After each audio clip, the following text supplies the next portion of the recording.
नमस्कार दोस्तों, सैनवाल classes for Uttarakhand में आपका हार्दिक स्वागत है। जैसे कि हम एलटी गणित तथा प्रवक्ता भौतिक विज्ञान की तैयारी कर रहे हैं, साथ साथ हम जो है 12th क्लास के जो स्टूडेंट हैं उनके लिए भी ये टॉपिक बहुत इम्पोर्टेंट हैं। और जैसे कि पिछले वीडियो में हमने आवेश के बारे में, चार्ज के बारे में डिस्कशन किया था, उसमें हमने आवेश की जो प्रॉपर्टी हैं उनके बारे में डिस्कशन किया था। और उसके जो महत्वपूर्ण क्वेश्चन हैं जो आपके एलटी एग्जाम में आने वाले हैं या प्रवक्ता भौतिक विज्ञान मुख्य पेपर में जो प्रश्न आने वाले हैं उनके बारे में हमने अध्ययन किया था। तो आवेश से संबंधित ही हम आगे स्टडी आज करते हैं, कूलाम का नियम। ठीक है दोस्तों, तो जैसे हमने आवेश के बारे में पहले एक प्रॉपर्टी हमने डिस्कस किया था कि दो आवेश एक दूसरे को आकर्षित या प्रतिकर्षित करते हैं। तो कूलाम ने उसके बारे में थोड़ा सा डिस्कशन किया और उसमें और आगे ये बताया, यदि मान लो दो आवेश, जैसे एक ये है, एक ये है, एक आवेश मान लो Q1 है, ये Q2 है, तो कूलाम ने ये बताया कि इन दोनों आवेशों के बीच लगने वाला जो बल होगा वो इन दोनों आवेशों के गुणनफल के अनुक्रमानुपाती होगा, Q1 Q2 के गुणनफल के अनुक्रमानुपाती होगा। और दूसरा उन्होंने ये बताया कि इन दोनों के बीच की दूरी, मान लो इन दोनों के बीच की दूरी यदि r है तो इन दोनों के बीच की दूरी के वर्ग के व्युत्क्रमानुपाती होगा। ठीक है दोस्तों, अब डिपेंड ये करता है कि यदि ये आवेश समान होंगे तो जो लगने वाला बल होगा वो प्रतिकर्षण का होगा, और अगर दोनों विपरीत आवेश होंगे तो लगने वाला बल जो है आपका आकर्षण का होगा। इन्हीं दो इक्वेशन को अगर हम कंबाइन करते हैं तो आपका जाता है F अनुक्रमानुपाती Q1 Q2 upon R square. Proportional का साइन जब हटेगा तो एक कांस्टेंट आता है, और कांस्टेंट K की जो वैल्यू होती है वो होती है 1/4 पाई एप्सिलॉन नॉट, जहां एप्सिलॉन नॉट यहाँ पे निर्वात की विद्युतशीलता होती है। तो अतः दो बिंदु आवेशों के बीच जिनका मान Q1 Q2 है उनके बीच लगने वाला जो बल होगा वो F = 1/4 pi epsilon Q1 Q2 upon R square होगा। और अगर न्यूमेरिकल वैल्यू की हम बात करते हैं तो 1/4 पाई एप्सिलॉन की जो वैल्यू होती है वो होती है 9 × 10⁹। ठीक है दोस्तों, ये तो हम न्यूमेरिकल बेस पे यूज करेंगे। और यदि हम इसकी परिभाषा की बात करते हैं तो परिभाषा आपकी यहां से बनती है, दो बिंदु आवेशों के बीच कार्य करने वाला आकर्षण या प्रतिकर्षण बल दोनों आवेशों के परिमाणों के गुणनफल के अनुक्रमानुपाती तथा उनके बीच की दूरी के वर्ग के व्युत्क्रमानुपाती होता है। अब क्योंकि बल एक सदिश राशि है तो इसकी दिशा भी होगी, और इसकी दिशा जो होगी तो इस बल की दिशा दोनों आवेशों को मिलाने वाली रेखा की दिशा में होती है। ये डिपेंड करता है कि दोनों आवेश कैसे हैं, उन आवेशों को मिलाने वाली जो रेखा है उसकी दिशा में इसकी दिशा होती है। और अगर हम न्यूमेरिकल वैल्यू की बात करेंगे तो हम F = 1/4 pi epsilon not Q1 Q2 upon R square, और जब हम क्वेश्चन सॉल्व करेंगे तो हम इसकी वैल्यू को जो है 9 × 10⁹ रखेंगे। ठीक है दोस्तों, अब कुछ कूलाम के नियम से संबंधित कुछ महत्वपूर्ण परीक्षा उपयोगी प्रश्न हम हल करने वाले हैं जो परीक्षा की दृष्टि से बहुत महत्वपूर्ण है। और ये वे प्रश्न हैं जो आयोग के द्वारा पहले भी विभिन्न प्रतियोगी परीक्षाओं में पूछे गए हैं, तथा कुछ ये प्रश्न जो है वो आपके बोर्ड के एग्जाम में भी पूछे गए हैं। दोस्तों, जो हम पहला क्वेश्चन सॉल्व करेंगे कूलाम के नियम से संबंधित, देखिए, धातु के छोटे गोले वायु में 1.0 मीटर की दूरी पर स्थित हैं। प्रत्येक गोले पर 10⁶ मूल आवेशों की अधिकता है, तो उनके बीच विद्युत प्रतिकर्षण बल कितना होगा। ठीक है दोस्तों, तो सबसे पहले हमें न्यूमेरिकल सॉल्व करते समय ये ध्यान रखना है कि हमें गिवन क्या है और हमें फाइंड आउट क्या करना है। तो इसमें आप देखेंगे एक तो हमें दिया है r, यानी कि दूरी दी है 1 मीटर। दूसरा हमें दिया है 10⁶ मूल आवेश हैं, तो यानी कि n = 10⁶। तो क्वांटाइजेशन से हमने पढ़ा था q = ne, तो यानी कि 10⁶ इंटू 1.6 इंटू 10⁻⁻19 कूलाम। तो यहाँ पे जो इसको हम सॉल्व करेंगे, तो इसको सॉल्व करने से इसको मैं 16 बना देता हूँ। 16 इंटू 10⁻, हो जाएगा -20 प्लस 6 तो हो जाएगा -14, तो ये हो जाएगा 16 इंटू 10⁻⁻14 कूलाम। अब क्योंकि दोनों धातु के समान गोले हैं तो Q1 बराबर Q2 = Q, यानी कि 16 इंटू 10⁻⁻14।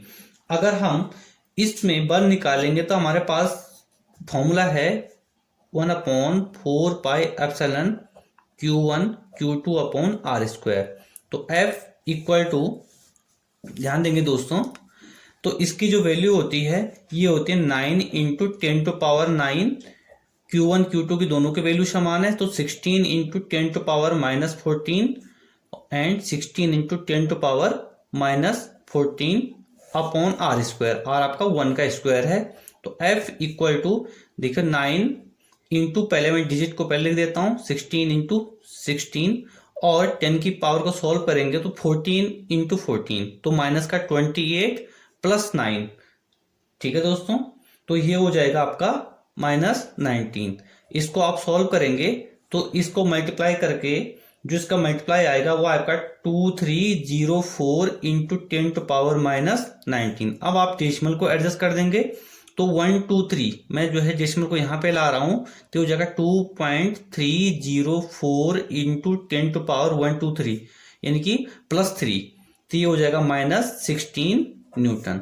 तो दोस्तों धातु के दो छोटे गोले हैं जिस पे 10⁶ मूल आवेश है, इसकी अधिकता है, तो उनके बीच प्रतिकर्षण जो बल होगा वो होगा 2.304 10⁻⁻16 न्यूटन। दोस्तों दूसरा क्वेश्चन हम करेंगे, क्वेश्चन को ध्यान से देखेंगे। एक इलेक्ट्रॉन तथा एक प्रोटॉन के बीच कार्य करने वाले बल की गणना कीजिए जबकि इनके बीच की दूरी 0.8 इंटू 10⁻⁻15 मीटर है। ठीक है दोस्तों, अब देखो इसमें एक इलेक्ट्रॉन है और एक प्रोटॉन है, तो आपको Q1 आपको दिया है 1 इलेक्ट्रॉन। इलेक्ट्रॉन पे चार्ज आपको पता होगा 1.6 इंटू 10⁻⁻19 कूलाम। प्रोटॉन पे भी चार्ज जो है सेम होता है 1.6 इंटू 10⁻⁻19 कूलाम, और दूरी आपको दे रखी है 0.8 इंटू 10⁻⁻15। अब हमें इनके बीच बल की गणना करनी है, तो कूलाम का जो बल का नियम है उसको लिखेंगे 1/4πε0 Q1 Q2/r²। मैं वैल्यू पुट करूंगा 1/4πε0 की जो वैल्यू होती है 9 इंटू 10⁻9 और Q1 Q2 की वैल्यू पुट करेंगे 1.6 into 10⁻19 1.6 into 10⁻19 upon r², 0.8 into 10⁻⁻15 का स्क्वायर। दोस्तों इसको हम यहाँ पे सॉल्व करेंगे तो ये हो जाएगा 9 इंटू 10⁻9, इसको मैं 16 बना रहा हूँ, तो 16 इंटू ये हो जाएगा 10⁻⁻20 और ये हो जाएगा 16 इंटू 10⁻⁻20 अपॉन, देखो इसको मैं बना रहा हूँ 8, पॉइंट को यहाँ ले जा रहा हूँ, ये हो जाएगा 8 इंटू 10⁻⁻15 का होल स्क्वायर। देखिए दोस्तों, अब इसको डिजिट को पहले लिख देता हूँ मैं 9 इंटू 16 इंटू 16 इंटू 10⁻, ये हो जाएगा -20 -20 -40 +9, ये हो जाएगा -31 अपॉन, देखा 8 इंटू 8, और जब पावर के ऊपर पावर होती है तो दोनों मल्टीप्लाई हो जाते हैं, तो ये हो जाएगा 10⁻15 टू जा 30, ये हो जाएगा -10⁻⁻30। इसको ध्यान से देखेंगे, 8 2 16, 8 2 16, तो ये हो जाएगा 9 2 18 2 36 इंटू 10 टू पावर, ये ऊपर जाएगा तो ये प्लस का हो जाएगा, तो ये हो जाएगा 10 टू पावर -31 प्लस 30, तो ये हो जाएगा।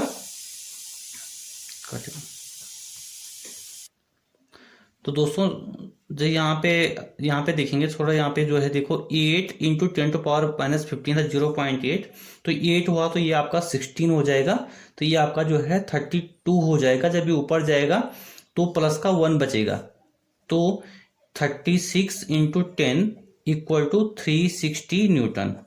ठीक है दोस्तों, तो ध्यान से देखेंगे, तो यदि एक इलेक्ट्रॉन और एक प्रोटॉन के बीच 0.8 इंटू 10 टू पावर -15 मीटर की दूरी है, तो उन दोनों के बीच लगने वाला जो बल होगा वो 360 न्यूटन होगा। देखो क्वेश्चन नंबर 3 है दोस्तों, दो अल्फा कणों के बीच कूलाम बल की गणना कीजिए जबकि इनके बीच की दूरी 3.2 इंटू 10 टू पावर -15 मीटर है। तो दो अल्फा कण है, ठीक है दोस्तों, तो अल्फा कण इसमें जो है आपको आवेश नहीं दिया है, तो दूरी तो आपको दे दी है 3.2 इंटू 10 टू पावर -15 मीटर। अब आपको अल्फा कण दिया है, तो अल्फा कण पे जो आवेश होता है वो 2e के बराबर होता है, तो q, तो ये हो जाएगा 2 into 1.6 into 10 to power -19 coulomb. तो ये हो जाएगा दोस्तों, अल्फा कण पे जो आवेश हो जाएगा 3.2 इंटू 10 टू पावर -19 कूलाम। अब इनके बीच हमें बल निकाला है, तो फॉर्मूला दोबारा से मैं वही पुटअप करूंगा direct, F equal to 9 into 10 to power 9 into Q1 Q2 upon R²। तो 9 इंटू 10 टू पावर 9, Q1 की वैल्यू 3.2 इंटू 10 टू पावर -19, दूसरा Q2 की वैल्यू भी सेम हो जाएगी क्योंकि दोनों अल्फा कण है, 3.2 into 10 to power -19 upon R²। तो R की जो वैल्यू है हमें दी है 3.2 इंटू 10 टू पावर -15 का स्क्वायर करना, तो नहीं मैं दो बार लिख रहा हूँ इसको, 3.2 इंटू 10 टू पावर -15, क्योंकि इससे 3.2 से 3.2 कैंसिल आउट हो जाएगा। तो दोस्तों यहाँ बचेगा देखो 9 इंटू 10 टू पावर 9 और 10 की पावर 19, ये हो जाएगा -38 और अपॉन देखो 10 की पावर यहाँ पे जो है 10 की पावर हो जाएगी, 3.2 तो कट गया आपका जो है -30। अब F इक्वल टू 9 इंटू देखो 10 टू पावर 9 और जब ये ऊपर जाएगा तो ये हो जाएगा आपका प्लस का हो जाएगा, तो 30 -38 प्लस 30, ये हो जाएगा माइनस का 8 प्लस 9, तो ये चलो मैं करके बता देता हूँ दोस्तों, ये हो जाएगा 10 टू पावर -38 और प्लस 30, तो ये आपका सोल्व करके हो जाएगा 10 टू पावर 1 आ जाएगी यहाँ पे, तो 9 इंटू 10 टू पावर इनको सोल्व करेगा 1, तो F equal to 9 into 10 90 Newton.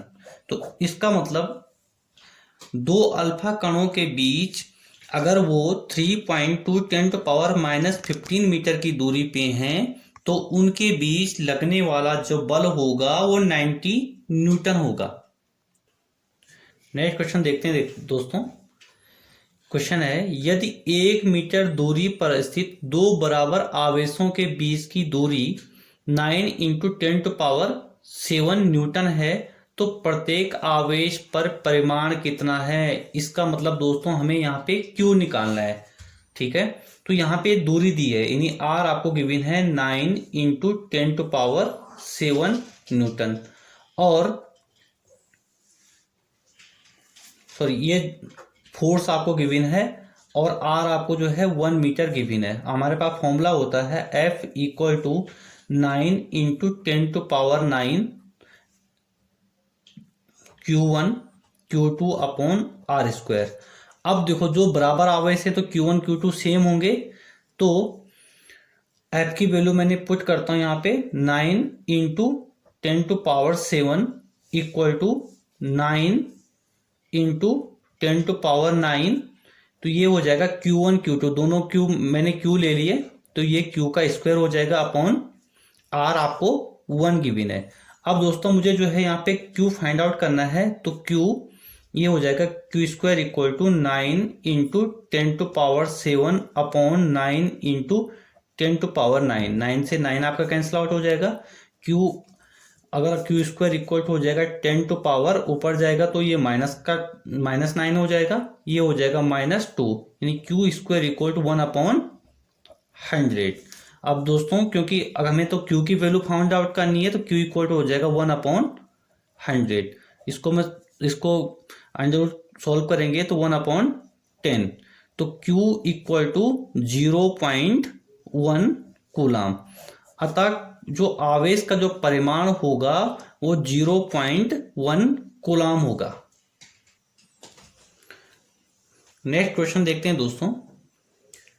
Cu++ पर कितने कूलाम आवेश हैं? ये अधिकतम आवेश की बात हो रही है दोस्तों, क्योंकि अगर इस पे जो है धनावेश है, धनावेश का मतलब ये होगा कि इस पे जो है 2 इलेक्ट्रॉनों की कमी है, तो अधिकतम जो इस पे धनावेश है उसकी बात हो रही है। तो यहाँ पे जो है कितने एक्स्ट्रा धनावेश, या हम ये कह सकते हैं कि 2 इलेक्ट्रॉन की इसमें कमी हो गई, धनावेश आ गए इसमें 2, और तो इसमें जो है जो आवेश है वो 2e है, +2e।